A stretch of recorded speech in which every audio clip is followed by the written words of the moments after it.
Pessoal, sou Renato Grau, estamos diretamente do TrenDs News Arena Figital, da Casa da Vovó, do nosso querido Ivan Callas. Mais um ano aqui, eles nos recebendo com muito carinho. E hoje eu, Anna Flávia, Marcel, equipe do TrenDs News, estamos recebendo nosso querido amigo do South by Southwest, Neil Redding, um Near Futurist. Nós vamos fazer a entrevista em inglês e depois vai ficar à disposição as legendinhas aí para vocês entenderem, quem tiver alguma dificuldade e não tiver um agente de IA para traduzir. Neil, very good to have you here again.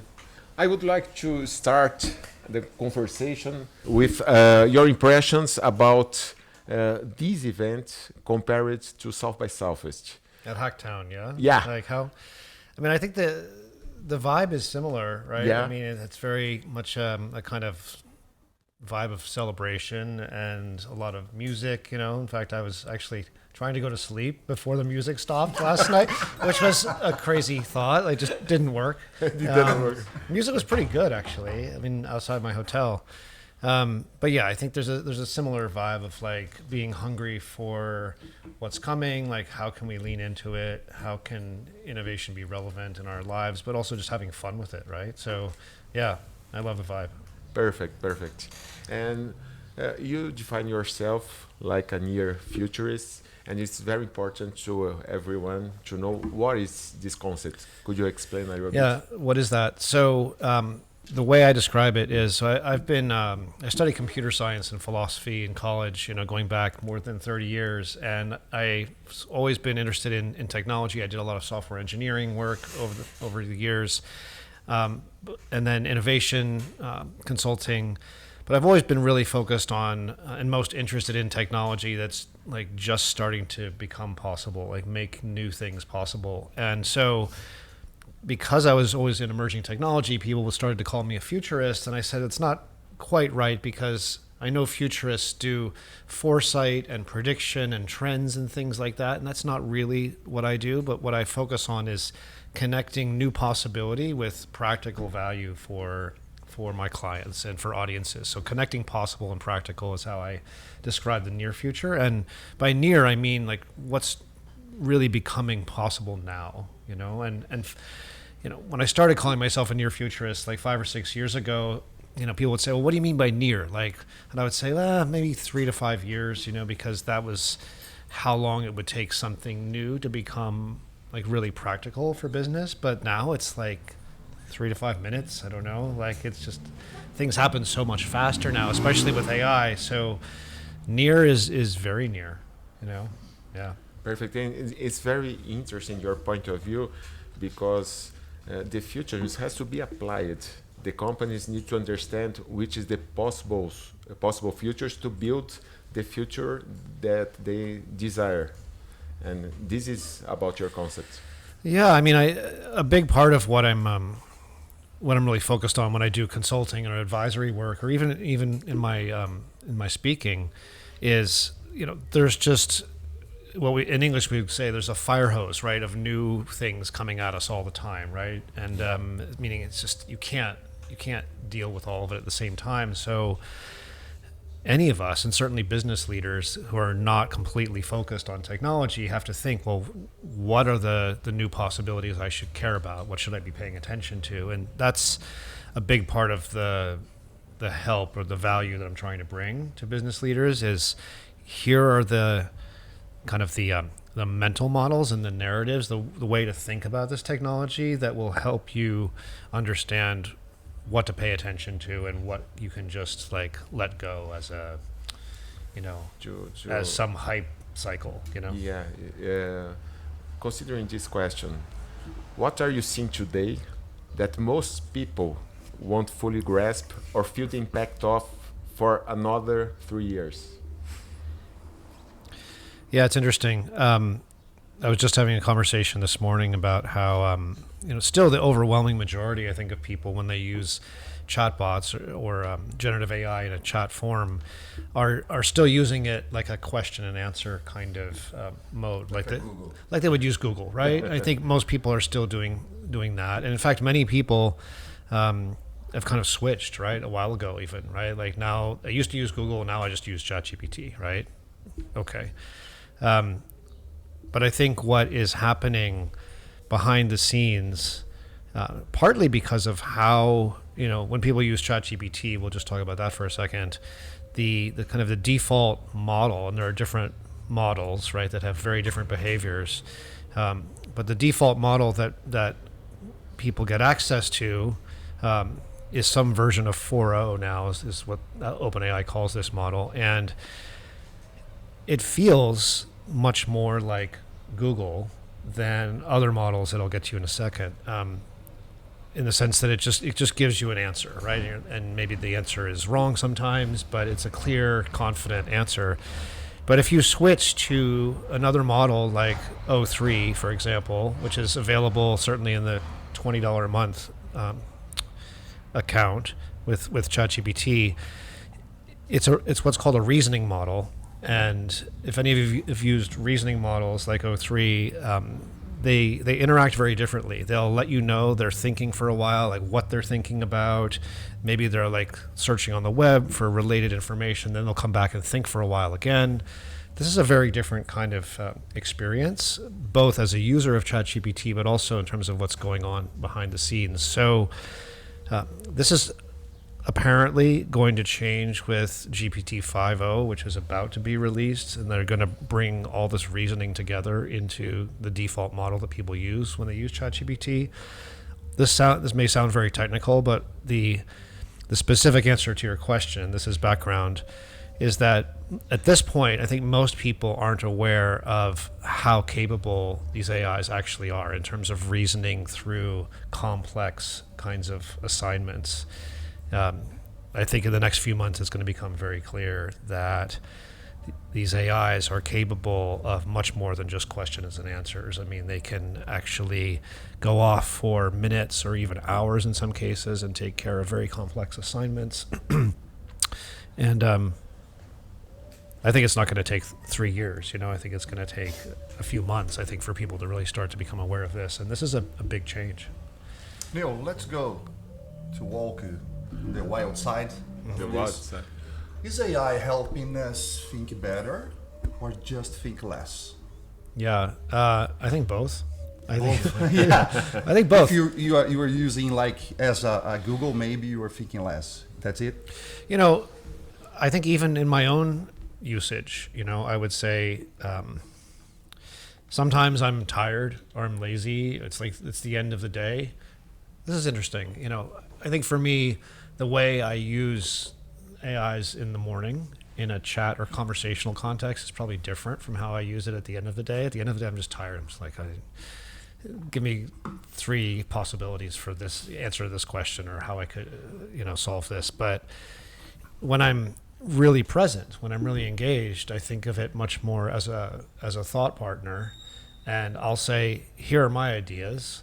What are your ideas? And then I'll say, I like this, I don't like this, I think this is wrong, let's go this different direction. But I have much more engagement, So this is why I'm saying both. I think sometimes, and maybe some people, are very kind of lazy, and I think it's not the first time we've had technology be able to just take care of things, right? I mean, you can very easily on Amazon, for example, like get a lot of products that you need just being like, or Google, right? I mean, just take the top result, take the recommended product, and because algorithms, well, and certainly if you're watching YouTube or if you're on Facebook or you're on Instagram, right? I mean, this is what we do when we're scrolling. It's just super lazy, like we're not being intentional, right? We are losing our autonomy. But well, I mean, I think so. I mean, you might say we can still decide not to just scroll the feed and look at whatever, but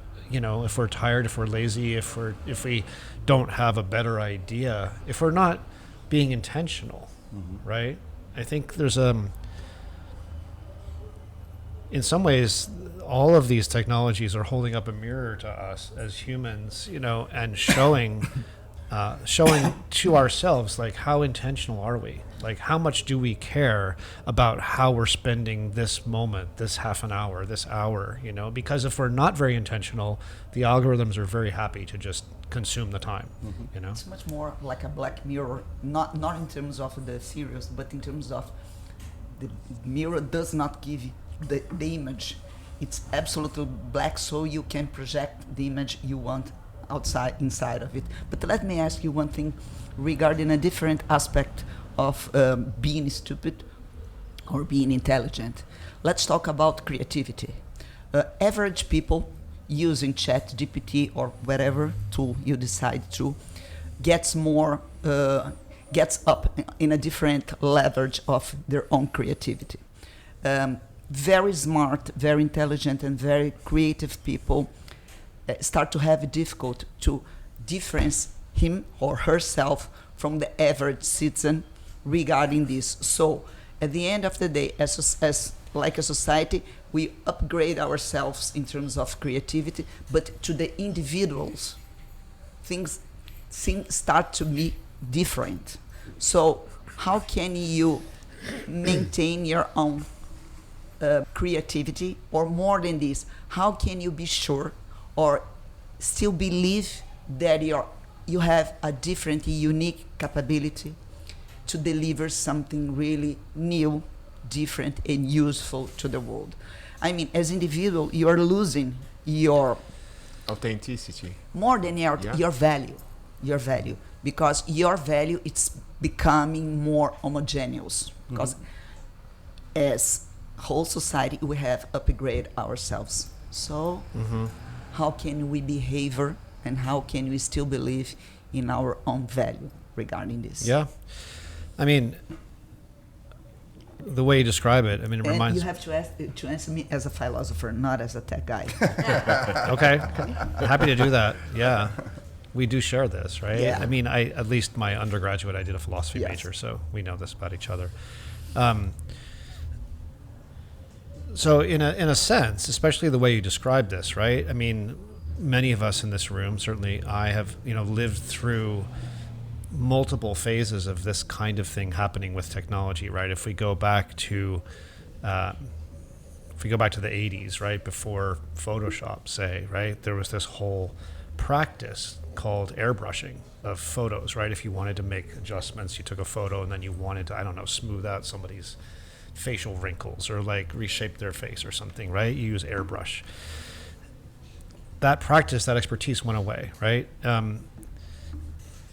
More relevant examples maybe are that, thanks to all of the different audio creation, music creation, video creation tools that have emerged over the past, 20 years, certainly people that never made photos or videos or music or have been able to make music. This is even separate from AI, right? I mean, and at each moment, society, the culture had a conversation around, like, now that anybody can make a song, what is it to be a musician, right? Or now that anybody can make a video, what is it to make a video? And we know from just experience or looking at what happened is that the really great creatives learned how to take that technology and push it further, right, and make new kinds of work.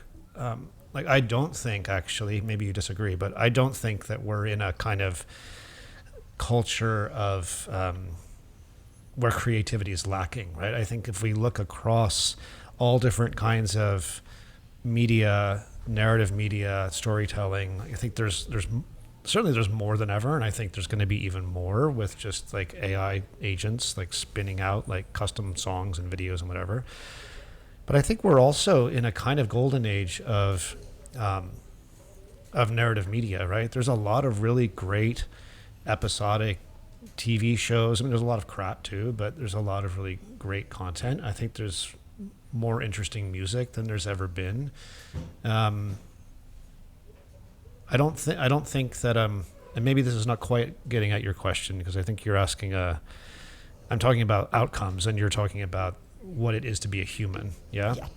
And the reason why I'm grounding myself or this conversation in these other historical transitions is because I think it helps me, and I think maybe it helps other people feel like we've experienced this kind of thing before, you know, like we've experienced the sort of ground shifting under our feet, so to speak, you know, in terms of what's possible to do, and we just keep moving the goalposts. We keep evolving what it is that we're able to do. And so I think what it is to be human in moments of these of great change is it's evolving. Like, we are evolving along with the technology. I mean, this is my best mental model, I think, is that what it is to be human, and this is kind of getting at, I think, where we want to take this conversation maybe, what it is to be human is changing. Like, one of the things I say in my talk is this is probably the first time that any human ever, I mean, however far you want to go back in the history of humanity, has engaged with a peer, like a new species that seems like a peer to us, that's like an equal to us in many, many ways, right? We've never had this before. Like, I mean, we've had other predators before, but they weren't like equal to us in intelligence or capability, things like this. We figured it out. But this is new territory, like, and so I think it's scary, but it's also hugely exciting to realize that we who are alive now are the first humans to ever experience living with another species that is not human, but it is intelligent, at least as intelligent. And if you believe all of the leaders of the AI companies, we're on the verge of super intelligent, right? Like, technology that is more intelligent than the most intelligent humans. What does that mean? I mean, it means that because intelligence is so critical to what we think is different about humans, that it means that what it is to be human is shifting, it's evolving. You know, most of the time we have defined ourselves as a unique species because we were the only ones that had intelligence. Now we are defining our value as a species because we are the only one who have feelings. So we are defining ourselves special because we are closer to animals than an AI. Not because we are far from the animals as AI. So we are shifting and we are dividing ourselves between different beliefs. It's, you know, it's fascinating. Yeah, I love the way you put that. I think because it just reminds me of my whole life. You know, I guess I'm old enough to remember, you know, growing up, there was a lot of conversation about, well, we're not like the animals, we are different. You know, like humans are somehow different, and but I think if we're honest, we're much more similar to other animals than an AI. Than we are to AIs, right? Yeah. So, but I noticed, I was waiting for you to say maybe creativity, right? But what's fascinating is that the last few years have shown us that well, but also this technology can be creative, right? Yeah. I mean, we could have a debate like, is AI actually creative? But I mean, it's creative in the ways that humans are, many of the ways humans are creative, right? Like, you can just say, make me a video, make me a song, make me an image, and it will create things that are unexpected, surprising, like high quality, right? So is that creativity? I mean, I think my whole life, we lived in this period of, I think, a level of comfort that, well, certainly computers can do math and calculations much better than humans can, but you know, we're okay with that. Like, we're not threatened as humans by the fact that, you know, I mean, some humans were threatened, like when computers started to be really, really great at computation and calculation and numbers, you know, back in the 40s and 50s. There was a lot of like anti-computer movement, like the computers are going to take over everything, and, you know, because people were afraid that because they were so much better than humans at doing math, for example. But we relaxed about that. But we always have felt until the last few years like computers can be great at many things, but they'll never be more creative than humans, right? Well, It's not true anymore. Yeah, it's not true. Yeah. I think it's not true.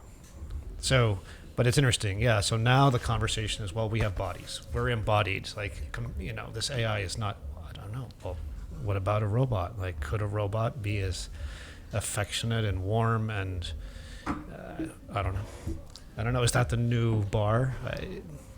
That's the next level of. But it is a mirror. Like, what color the mirror is, I don't know. But like, I mean, it's holding up a mirror to us, right? This is why I think it's interesting to talk about like what it is to be human.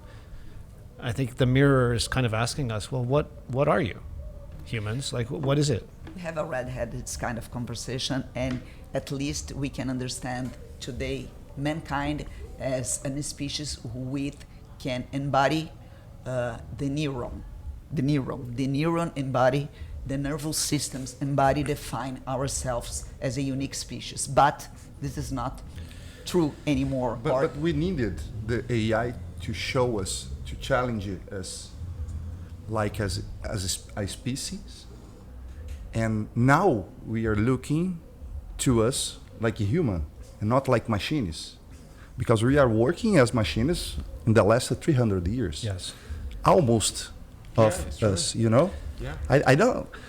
We are not human. We are not being human like this. Yeah. Working at the fields, almost the human. We are very privileged people. And when we go out our bubble, the man of the humanity is working and thinking as a robot.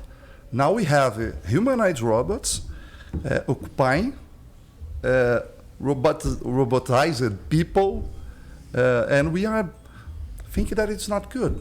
Yeah, no, I love that you said that, because this is something that I often say in conversations too, is that if we look at, the last 150 years, certainly since the Industrial Revolution really transformed how we work, and you're pointing to even before that, like a lot of human work was very mechanical, very much labor, and it doesn't feel like it was really fulfilling on the potential of humanity, right? But yeah, for the last 150 years, more and more, you know, humans, like over 70% of people in the workplace are disengaged, according to all these studies, right? They're not, I mean, humans are not fulfilling what is uniquely human anyway in the workplace, right? In the professional world, in the post-industrial world. So I think there's an opportunity for us to be much more, like, really lean into, okay, you know, I really don't believe in that. What kind makes of us speech. humans? No, I think that we have created gods since we define ourselves as a conscient species. We have created gods since then, and now we are somehow through technology trying again to recreate some myths. A salvationist myth saying that an outside species more powerful than us will save us from ourselves. I don't believe this. The main point, we have switched this from classical gods to technological gods. AI is acting in this kind of narrative exactly as a portion of the eternal myth of human being rescued from ourselves through an outside species. So we created this species. We created. It's not natural. It's not artificial. We have created gods since we are species. Yeah. So we are. The problem is not the technology; it's the gods. The problem is the narrative, or it's not a problem. Maybe it's a way to go one step away through an old story. I think you're absolutely, it's a great point that You don't have to agree with Anna. I'm going to agree and disagree. For you, I'm going It's to tough, agree but and we can do disagree. it. In the sense that it is the narrative that Sam Altman and many others in the, who are, building these businesses and attracting capital and resources and regulation or deregulation, all these things, right? Because it's like, don't worry. I mean, a very specific thing, right, is don't worry about all of the energy consumption or the water consumption because superintelligence is going to help us figure out how to solve all those things, right? It's like, in that sense, it's very much like a kind of salvationist myth that works from a, investment perspective, right? I don't buy that. I don't think of it that way. I do think that maybe you're pointing to something that is very deep for us as humans, that we long to be saved by something external, and To allow us to transcend. be a path to transcendence. Yeah. I mean, and maybe it's, so the different narrative that I really espouse and promote in my talks and in my thinking is one of a kind of symbiosis, like a kind of relationship between these different kinds of species that doesn't appeal to some idea of some higher power or better species. It's like, we live with and share the planet with countless other species. Some of them we have developed really productive relationships with, right? Like cows to pull our plows, to farm, or dogs to keep us, happy at home, or whatever, just to name a few, right? Or many, many animals, right? Animals for food, animals to lay eggs, all these things. I think that's the framing, I think, for thinking about this kind of new species. And obviously it's very different in certain ways, but I think it's a new kind of entity that we can develop a productive relationship with. It's good at things, we're good at things. I think it would be a big mistake to think of it as a salvation, I think that leads to all kinds of dysfunction. That's a kind of tension that naturally emerges. It's not Sure. rational. We cannot control this kind of narrative because it echoes. It's something that comes really from the deepest part of our common psyche. But let's move on to another point. Talking about this point of view about impact, I was talking with Neil a little bit before about a concept from a Brazilian futurist, Professor Silvio Meira. Yeah. Everyone knows about the concept of black swan, and who doesn't know, it's an unpredictable, high-impact event that only seems obvious in the hindsight. But Silvio Meira developed a concept that's called red swan. That's an event that's clearly visible and inevitable today, yet is still widely ignored by leaders and society. How do you see this content? Of course, we are talking about AI and the impacts of this technology nowadays, but how do you see this special concept from Silvio Meira?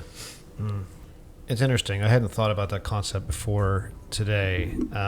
I think it supposes that, there are things that some people are able to see that other people can't see, right? And they can see them so well that they're very obvious to them, right? Yep. I mean,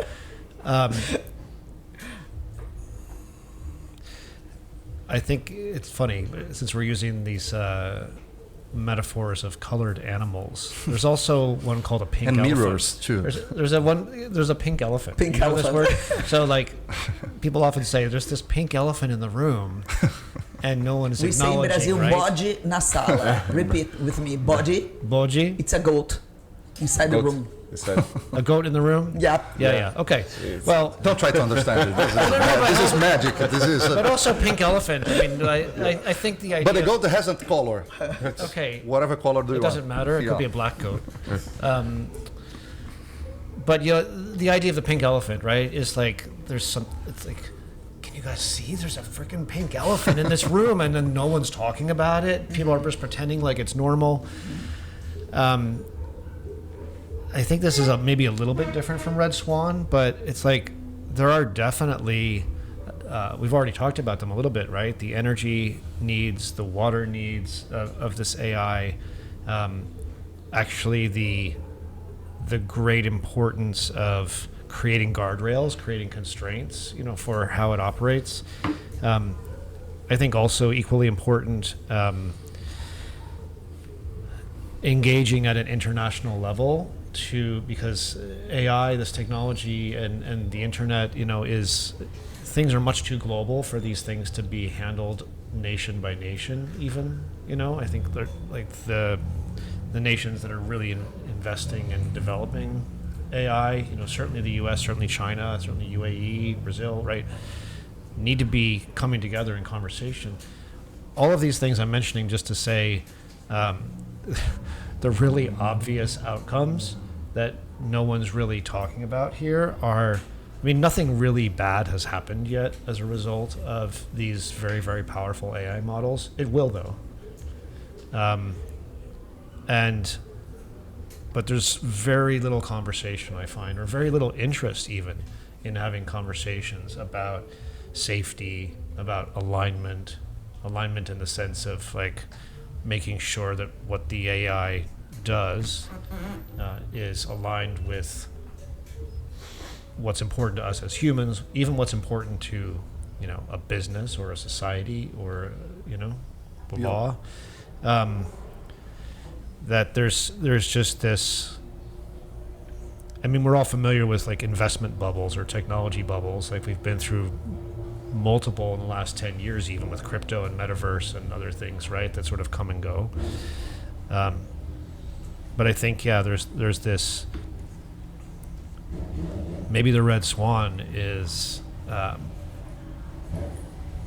there are going to be big, like very negative things that happen as a result of AI being, and AI companies being allowed to almost do whatever they want to, right? Like in the US, we now have this crazy president that, well, it's not just him, right? It's also like certain leaders in technology that are advising him, that are pushing to just deregulate, like let AI companies do whatever they want, essentially.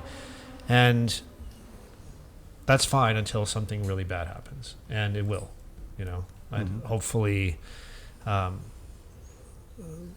we'll be able to learn and then learn quickly. One of the things I think, just like the desire for external salvation, I think there's a way in which humans seem almost incapable of doing anything preventive until something bad happens, right? Like all the rules. I'm always amused by how the rules about air travel, like you can't carry more than a certain amount of liquid. That's preventing something that already happened, and we're not very good at preventing bad things from happening. But like once they happen, then we're like, oh, we should. That's how we learn, Yeah. A reactive mode. Yeah. Yeah. We are going to a dangerous path with AI. You have two big countries like US and China treating it like as a political weapon. And the other side, you have the big companies only putting the profit above the human interest. Can we be some positive with this scenario Of course for not. the future? Of course not. It's a question for Neil, Anna. But it's not necessary to be Neil to answer these. Come on. Yeah, he's the interviewer. I'm going to disagree with you just for fun. I agree. But I why? actually- I Yeah, want to no, I listen mean- your. No, I actually think that I think the way we can have positive outcomes is because it's going to be necessary for our survival, or certainly thriving as a species, right? And I at least want to speak about, and speak to the possibility so that we can start having this idea, this mental model of, say, the U.S. and China actually coming together to work together on AI safety and alignment and guardrails and so on, right? Because I mean, what's already true is that there's so much interdependence anyway between those two countries, right? In terms of certainly hardware technology, manufacturing. I mean, everything that's happening at the level of like performative politics, you know, around tariffs and regulation and all this other stuff is just like a sideshow, really. Because what's really happening, right, is that the U.S. and China are very interdependent on each other and actually do work together in many ways, right? I mean, you have many Chinese people like working at big U.S. AI companies. So there's just a lot of interdependence, and I think that there's a lot of posturing and performance, you know, of like strong men running these two big countries. But I think ultimately, I don't think it's gonna end in something really catastrophic, because I think these are also, and I hesitate to say this because I'm gonna say these are also very ambitious and kind of serious countries, and you have to set aside like our current president in the U.S. because he's an unserious person. But I think the people that are really running things in the U.S., I mean, the business leaders are serious about that, you know, and I think they understand. I think they understand the stakes, you know. So, but again, I think the simplest answer is we have to collaborate. We have to come together. I think it's, you know, we have these narratives, right, about invaders from outer space, right, being the thing that motivates humans to come together because there's this external threat. It's interesting. There's external salvation. There's external threat, right? That's why I'm saying we are repeating the same myths. Like, yeah. So it's those of us that see these things and that are in a place to tell stories or to offer different narratives to people that are not, you know, what we've been doing all of history. I think we have a responsibility for telling these different stories, right? Yeah. And I don't know that I would say I'm a storyteller, but I think I'm getting better at it because I am in front of people and like sharing like, okay, here's how I think we can think about AI in a different way. And instead of it being like, it's going to take all our work or save us from this boring work or, you know, it's like, let's think of it as a new kind of participant, a new collaborator. What can that look like? And we really do, like, we live inside stories that we tell ourselves, right? Just like, you know, we live inside these ideas of salvation. We can live inside of an idea of collaboration and symbiosis. I think if we develop these stories in a way that's compelling, you know, I think we're drawn to the most compelling stories, you know. Okay, let's change for a while. Just last question before our audience starts to ask. Neil, let's move from a little different perspective. Let's apart for a moment from AI. I think you're familiar with Yanis Varoufakis' techno-feudalism concept, right? Techno-feudalism, yeah. Yep. So we're not talking about geopolitics itself because we should take more than 1 hour, at least 2 days, to define this. But at the same time, we are seeing a movement defined as techno-feudalism happening with big corporations getting in so much power through data and redefining power and process of governance all around the world. We see a different kind of a resistance starting through what we call neo-monasticism movements. People that with intention starts to get out, not from technology, because it is impossible, but try to use technology to keep knowledge and to keep sanity, exactly in the same way that monks used to do through the outside collapsed society from medieval. So we are seeing here, at least in Brazil, some strong collective not organized through companies, but through society, movements, pledging this kind of behavior. We have to use technology as monkeys. We have to capture most what we can. We have to move this from the big corporations or the global society, and we have to try to make this be untouched and preserved in the case of something outside at the social organized society collapses. You see these through movements as Internet Archive or through Wikipedia, which is the father of all these. What do you think about these possibilities? The possibility of like sort of which direction to head, or like I think both of these movements. Can this be a way of behave in terms of surviving those grounds which are being so touched and moved? Well, I mean, I think I would just come back to the concept of really being awake and intentional. You know, I mean, someone asked me earlier today, like, how do I feel about you know, Neil, you talk a lot about like using AI, having it participate in all of your work. Like, how do you feel about it knowing so much intimate detail about you, about your business, about your finances, about, you know, and how should business leaders think about this? They are important questions. I personally am intentional. Like, I do share a lot with these models, with these technologies, with these platforms, but there are certain things that I won't do or won't share. That may differ from person to person. I think the idea of, I mean, techno-feudalism, I guess, is one extreme, right? Where it's just like we allow these companies to know, and not just know and inform, but kind of influence and even control what we do. Even to detect. Yeah. Well, I mean, any of us who use any of Meta's tools or platforms like have experienced, you know, like, how is it that I just went to this website and now Instagram is showing me these ads for this same thing, right? I mean, there's this kind of, we're living in this world of constant surveillance, right? And so this kind of, what do you call it, techno-monasticism, yeah? Or, I mean, it's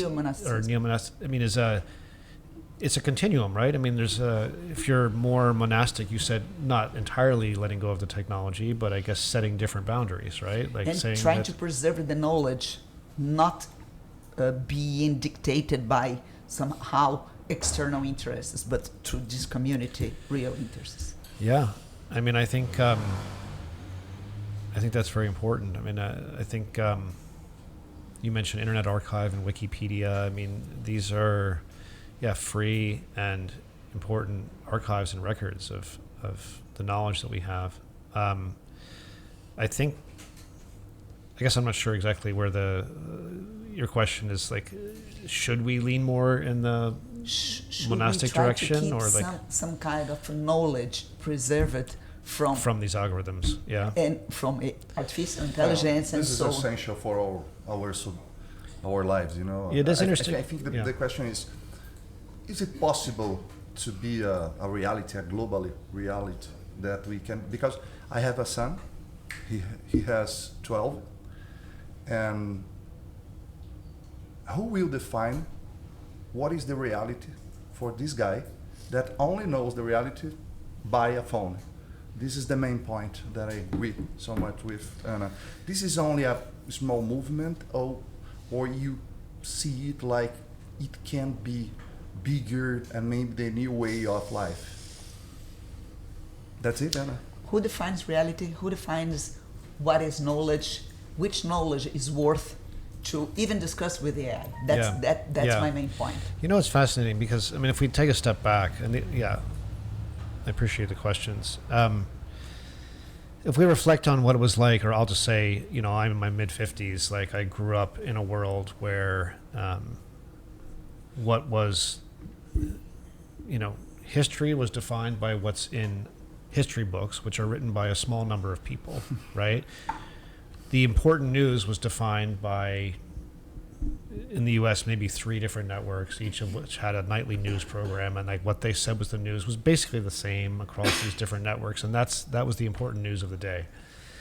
Of course, those were very, very biased and editorially curated, and even encyclopedias or history books, right, are at some point I was like, why is this history book, it feels like it's almost entirely about war, like what war happened in what year, and like who was fighting who, and maybe a little bit about why they were doing it. It was like almost entirely about wars and invasions and nations forming and nations collapsing. It's like, is that the only interesting thing that's ever happened, that humans have ever done? The reality is that most humans all the time, like very few humans were actually engaging in the stuff that's in history books. Most humans were doing entirely different things. That was not war, it was not nation building, you know what I mean?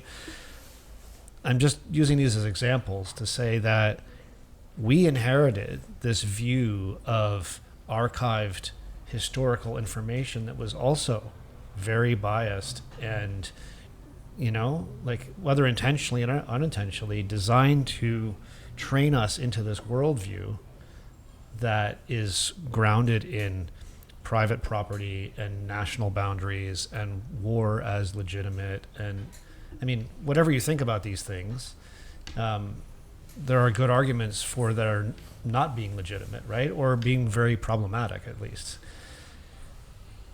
My point, I guess, is just that lots of information about, you know, what humans have done over the millennia and eons has been lost already. I mean, there's a lot of efforts, even separate from AI and separate from the internet, although I think the internet, the first 30 years of the web, has been very, very helpful at helping people who are really interested in, like, what were matriarchal societies like? Like, what was it like before men ruled everything, right? There's very little in history books because they were written by men, but, like, we can maybe find out, you know, through other means, and maybe if you're interested in that, you can connect with people over the internet and find out. Like, this is just one example, right?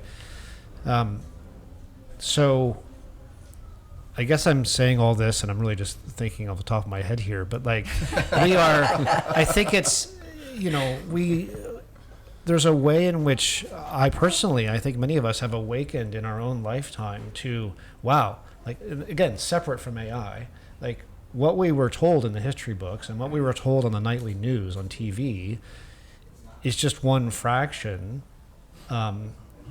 It may not even be accurate in itself, but it certainly is not accurate as a representation of everything that's going on, right? It's some editorial bias. Like, they want us to be focused on these things, the editors of the news programs and the editors of the history books. Now, you know, we have a very different kind of situation, I think, right? Like, you can get these large language models to have a conversation about a much broader range of things, and even to take positions, you know, about topics that are very different. In fact, it's been very entertaining. I don't know if any of you followed this, but like XAI's, Elon Musk's AI platform, and Grok. People have been having so much fun getting Grok to, you know, to talk about all these very woke topics, you know, like all these things that Elon profoundly disagrees with. And, you know, just to like piss Elon off, you know, like on his platform.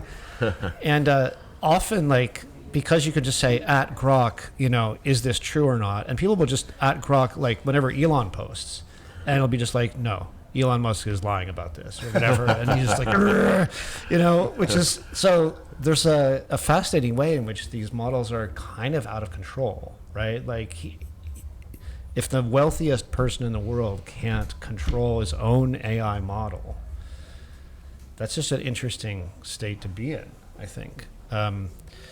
So to bring it back to your question, I think it's exciting. I mean, it can be a little scary that we're just in a whole new territory with regard to who controls truth and information and evidence that supports truth. It's much more decentralized now than it was, right? It was very centralized in my childhood, and now it's very decentralized. This is the point. And there's a sense of chaos, we could say, right? I mean, people talk about disinformation, but that assumes that there is, I mean, disinformation is always relative to some assumed bias, right? Or some assumed truth. And Yep. almost everything we believe, we haven't verified ourselves anyway. We're just trusting someone, you know? So where does this leave us? We have 2 more days, right? I mean, I think, We're open to audience's questions. Now, Yeah. You want to... so I think we're opening more questions than answers, but I think just like a good AI interaction, right? Like, don't treat it as just giving you the answer. Like, treat it like a way to open your mind to like. Possibilities. But we can ask you to ChatGPT the answers. Like, why don't, Pessoal, alguém quer fazer uma pergunta? Temos um aqui. Paula Então primeiro. vamos fazer essas 2 perguntas aos primeiros. 3. First of all, I have to warn that I'm inveterate optimistic. So, aren't we giving too much credit to AI? It is possible that it is reasoning something while we are not asking anything, because when we think that it has the power to make us better or worse, is such like to think that it can reason about anything. And I think it's just, like you said, it's just like a mirror. So aren't you giving too much credit for it or too much afraid about it? it's a good question. Are we, do we give too much credit to mirrors? I think like I certainly, allow a mirror to like I looked at a mirror before I came in here. I'm like, and what the mirror says to me, I'm like, okay, good. Like I'm ready to be on camera, Maybe I shouldn't, right? Maybe the mirror isn't accurate. We know it's not fully accurate, right? But I think, the idea of AI as a thought partner, I think is the most compelling way of interacting with it, and that's what I really advocate. I mean, there are many other things you can do with it. It could be like an answer machine, or it can be like, get this thing done, like as AI agents sort of come online, respond to this email, whatever. But I think the thought partner mode of engagement is the most interesting because, it's just like this conversation in some ways, right? It's like people are saying things like, maybe I agree, maybe I disagree. In any case, what I hope is that it helps sharpen my thinking. It helps expand my awareness of ideas maybe I didn't think about. And whether we're giving it too much credit, I think if we're really awake and engaged, we can kind of see, like anyone here who's used these chatbots, these AI models, I'm sure has had the experience of it very confidently telling you something that you know is wrong, right? And often I would just say like, that's obviously wrong. Or in fact, it could even be like, I just told you this 5 minutes ago, and now you're telling me the opposite. And of course, it's always like, oh, I'm very sorry. You're absolutely right.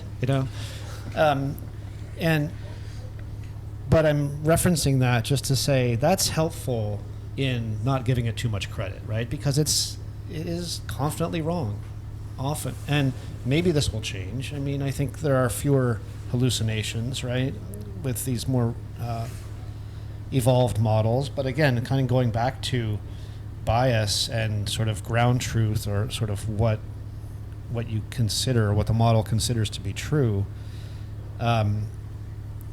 Reasonable people can disagree about what's true, and so I think if you're not fully present, if you're not really engaged, you might just think what it told you was true, even though it's not. And this is true of people as well. I mean, people say all kinds of things.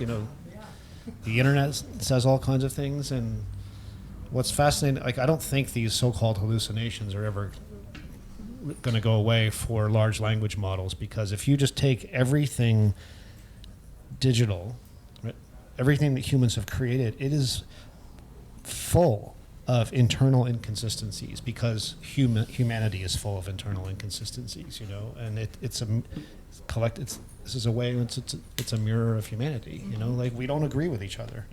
History is a big bias. Yeah. All the time. Yeah. Well, first of all, I am in a new age before of you, the forgetting age. I don't remember and nothing more. I used to speak 7 languages, now nor Portuguese. Portuguese. Nor Portuguese. So I will speak in Mineirês.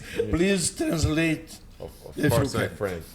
First of all, my secret personality. I am bipolar. So I will review. Secret, do not talk with nothing.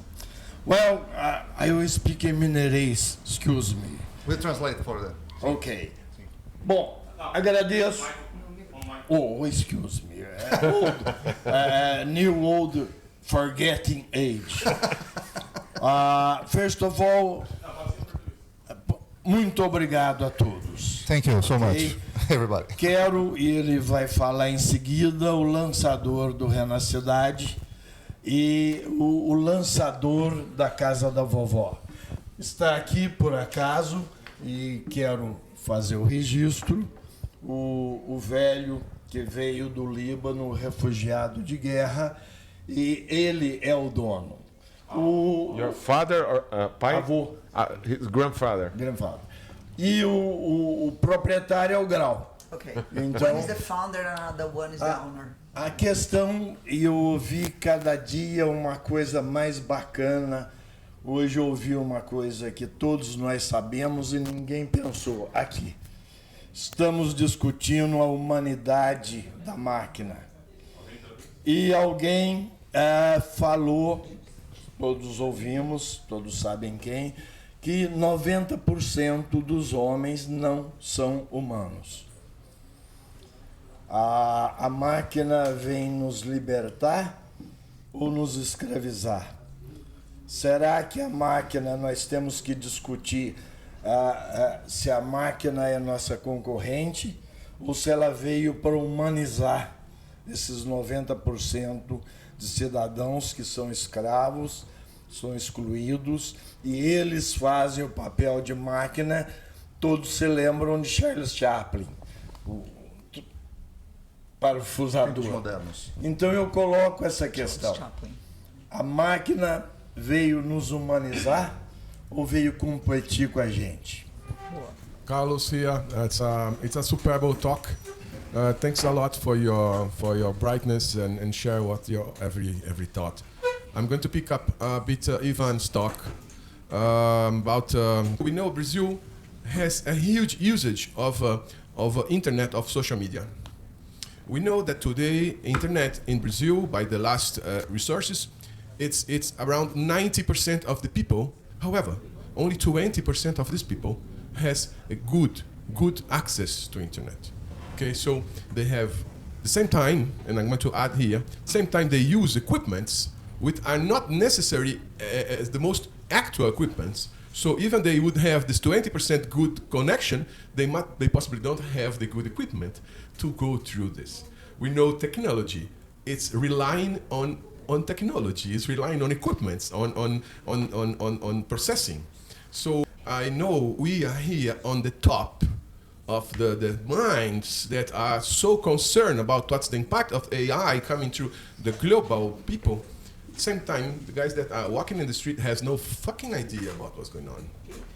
So how you see absorption of these new tools, these new possibilities to help people to replace the non-human real work with the real, all this manual work that was not real human work that we have been as machines. I mean, I think thank you. It's a very important question. And it's also not a new question necessarily, right? I mean, it's sort of the digital divide is what people have said for a long time, right? People that have access and people that don't. And I mean, the amazing thing, honestly, like 20 years ago, I would have not expected that.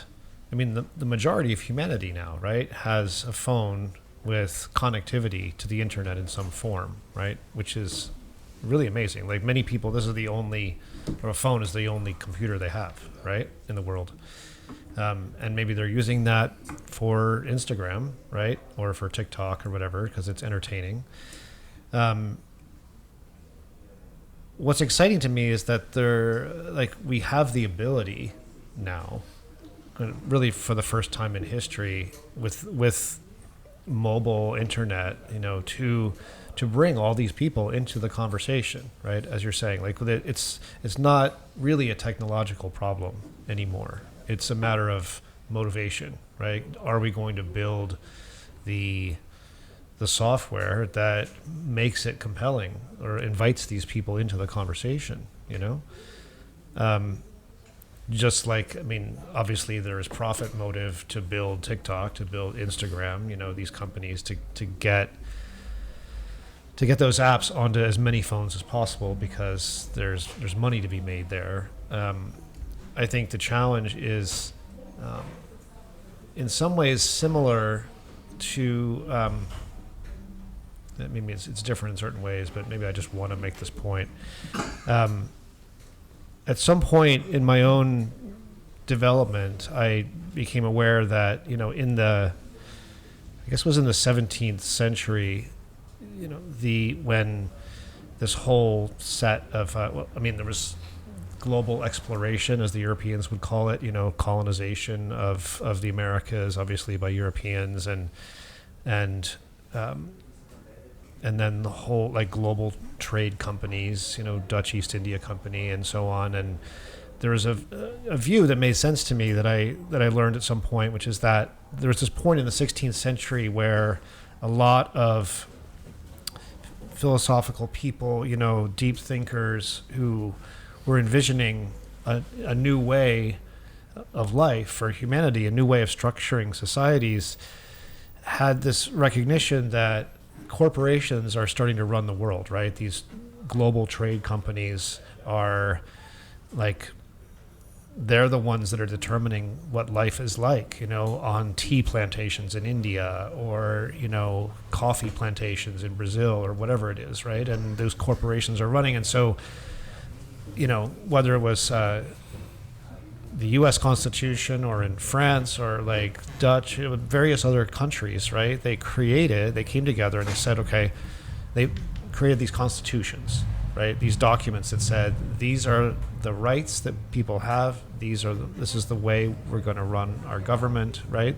What a constitution is. I'm just referencing this to say, it was certainly possible then, and it was kind of a meme, you might say, right? There was this movement across nations to say, we're not going to have corporations running the world. We're going to have these new forms of governments called constitutional democracy, and the government is going to control the corporations, right? That was a new idea. And it's going to control the corporations by setting rules, setting laws, enforcing the laws. My reason for saying all this is just to say we have done this before. As humans, we have come together. Maybe it was all white men, but it's possible to have it be more diverse, I think. Come together and said, we're going to set some new rules, right? And we're going to create the structures for these rules actually being enforced. But also, how would I say, create popular approval of these rules. At least, again, there are problems with all of these, many flaws, but there was enough approval that people came and supported this new rule of law, these constitutional democracies. I think that is one of the models that we should look to for inspiration, not to do the same thing, but just to be inspired. I'm inspired by this, by the possibility that humans, even 500 years ago, could come together and decide to create a new way of organizing human society, human life together. I think we're at a point now where we need to do that because, once again, we have corporations running the world.